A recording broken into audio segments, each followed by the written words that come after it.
Muy buenas tardes, mi nombre es Carlos Mario Valencia. Este es un video que hago para el curso Introducción a la Biotecnología en su fase 2, Biotecnología aplicada al medio ambiente. Vamos a responder la primera pregunta, ¿cómo aporta la biotecnología al desarrollo sustentable? Pero inicialmente vamos a ver qué es desarrollo sustentable. Esta definición la vamos a tomar del informe Brundtland, donde nos dicen que el desarrollo sustentable es la capacidad de atender las necesidades presentes, pero sin comprometer las capacidades de generaciones futuras de atender sus propias necesidades. Estas necesidades se atienden desde tres líneas, las cuales son económica, social y medioambiental. En el ámbito económico, la biotecnología ayuda a las empresas a disminuir sus costos de producción y a comprar materia prima e insumos mucho más económicos, lo que se traduce para el consumidor en productos mucho mejor elaborados y con un mayor valor agregado. Un ejemplo de una de estas empresas es Biopolis. Biopolis se especializa en trabajar con microorganismos eficientes y también experimenta con ellos para proporcionar a la industria de alimentación humana y animal, de nutrición, de sector energético, farmacéutico, de química fina, productos específicos para que desarrollen sus funciones. Acá vemos un ejemplo con bacterias acidolácticas, en este caso Leuconostoc cremoris, que se utiliza para la fabricación y elaboración de quesos. En cuanto al ámbito social, la biotecnología ayuda a mejorar la calidad de vida de las personas. Un ejemplo de una de estas empresas que ayuda a esta mejora es Apple Biotech. Apple Biotech se especializa en hacer tamizajes moleculares masivos con el fin de sacar moléculas nuevas o compuestos para la industria. Aquí vamos a poner un ejemplo.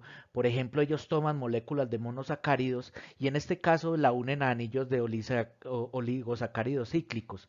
Lo que forman son ciclodestrinas y esas ciclodestrinas sirven para solubilizar determinados fármacos. Entonces, cuando ellos hacen estos avances tecnológicos, obviamente ayudan a que mejore la calidad de vida de las personas. En cuanto al ambiental, se juega un papel bastante trascendente, pues hacen el monitoreo, vigilancia y remediación en el caso de que se solicite del medio contaminado. Por ejemplo, tenemos una empresa que se hace llamar Germen. Esta empresa hace caracterización y monitoreo y bioremediación de suelos. Por ejemplo, si hay algún suelo contaminado con productos derivados del petróleo, entonces ellos le hacen la bioremediación, hacen la estimulación bacteriana y de microorganismos, también tienen las capacidades para fijar los elementos que ese suelo necesite, en este caso para que vuelva a servir para la agricultura. Entonces mire que en el ámbito ambiental también hay empresas que se dedican a hacer este tipo de remediación. Para la segunda pregunta, ¿de qué manera se relaciona la biotecnología con las tecnologías limpias y la reducción de residuos? Tenemos que decir que por lo que propenden las tecnologías limpias es por hacer una disminución de residuos, tanto domésticos, agrícolas como industriales, ¿sí? Por eso es que las tecnologías limpias se basan en la biotecnología, biotecnologías blancas, las cuales se usan en procesos industriales y en la industria en general.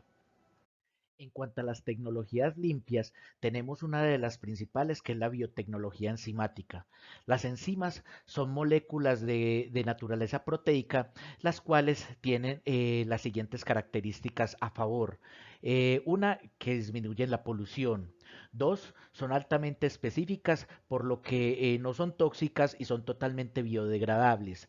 Tres, permiten procesos productivos mucho más limpios y seguros, ayudan a disminuir el consumo de energía y las tecnologías enzimáticas van a cubrir las industrias más contaminantes como las de alimentos, las de textiles, las papeleras y las de curtimbres, entre otras. Un ejemplo de esta industria es la empresa Novosimes. Novozymes ha patentado en la actualidad un producto que se llama Sabinase Evit 24T. Este producto está hecho con enzimas proteasas, las cuales son usadas para la elaboración de detergentes. La proteasa tiene una propiedad bastante interesante, que es que rompe las moléculas de proteína. Entonces, por ejemplo, si tenemos una camisa ensangrentada con sudor o que se nos regó el café, entonces la proteasa ayuda a romper estas moléculas, haciendo que el lavado de la ropa sea mucho más eficiente. Por eso es que esta empresa pues hace una gran labor con este tipo de enzimas. La biotecnología agrícola trabaja bajo el imperativo de reemplazar productos químicos por alternativas biológicas, como son el uso de virus, bacterias y hongos. Poniendo un ejemplo, cuando yo aplico micorrizas al suelo, vuelvo más eficiente la absorción de fósforo por intermedio de las plantas, lo que hace que el exceso de este elemento no se vaya a los mantos freáticos de agua, por ende cause eutrofización en las aguas, un aumento de algas que liberan toxinas que por último terminan matando a los peces. Entonces, por eso es tan importante la biotecnología agrícola. Una empresa que se encarga de lo que acabamos de mencionar es Agrosimes. Agrosimes fabrica biofertilizantes, bioestimulantes, correctores de carencia y Green Label, que ellos denominan como aumentar el sistema inmunológico de las plantas. Entonces, esta empresa se encarga de todas estas alternativas de biotecnología agropecuaria para ofrecerle a los diferentes usuarios que necesiten de sus servicios. Uno de los mayores retos de la biotecnología no es solo crear microorganismos y enzimas eficientes para generar procesos, sino lo que voy a hacer con los desechos de esos procesos. Entonces la biotecnología trabaja bajo cuatro pilares principales, que son emisión de gases de efecto invernadero, tratamiento de efluentes industriales, degradación de la basura, de las cuales en el caso de los domicilios lo que más se saca son desechos orgánicos que pueden superar el 60% y productos para reciclar, los cuales muchas veces pudiéndose reutilizar terminan en la basura, y por último tratamiento de aguas residuales, como veremos a continuación. Entonces, esa técnica con la que vamos a hacer la eliminación de esa mayoría de los residuos se le denomina bioremediación. La bioremediación es el uso de organismos vivos o enzimas para disminuir o, como ya se dijo, eliminar la mayoría de toxinas de los procesos productivos. Aproximadamente al año se liberan 2.5 millones de toneladas de elementos tóxicos en el ambiente, de las cuales 300 sustancias son altamente tóxicas. Entonces vamos a hablar del trióxido de arsénico. El trióxido de arsénico se utiliza en la agricultura para hacer que los pesticidas sean mucho más eficientes. Lo malo de este trióxido de arsénico es que es muy persistente en el ambiente y cuando termina en las aguas las va tornando de un color amarillo. La buena noticia es que este elemento tan venenoso y tan altamente persistente que en los seres humanos puede llegar a causar cáncer y daños hepáticos se puede eliminar químicamente, sí, pero entonces es un proceso muy costoso y que pues por lo que se usa no se garantiza que salga todo bien, o sea, puede causar de hecho efectos contrarios. Por ejemplo, la oxidación química para eliminar trióxido de arsénico se utiliza luz ultravioleta o radiación ultravioleta, peróxido de hidrógeno acelerado, permanganato de potasio, se utiliza cloro, hipoclorito, ozono y oxígeno. Como ya lo dije, no se garantiza que, que la eliminación sea, se logre neutralizar el trióxido de arsénico, sino que pues puede causar a veces algo más contraproducente o más tóxico. La oxidación biológica del trióxido de arsénico se hace con una bacteria que le causa mal a los caballos, que es el Rhodococcus equi.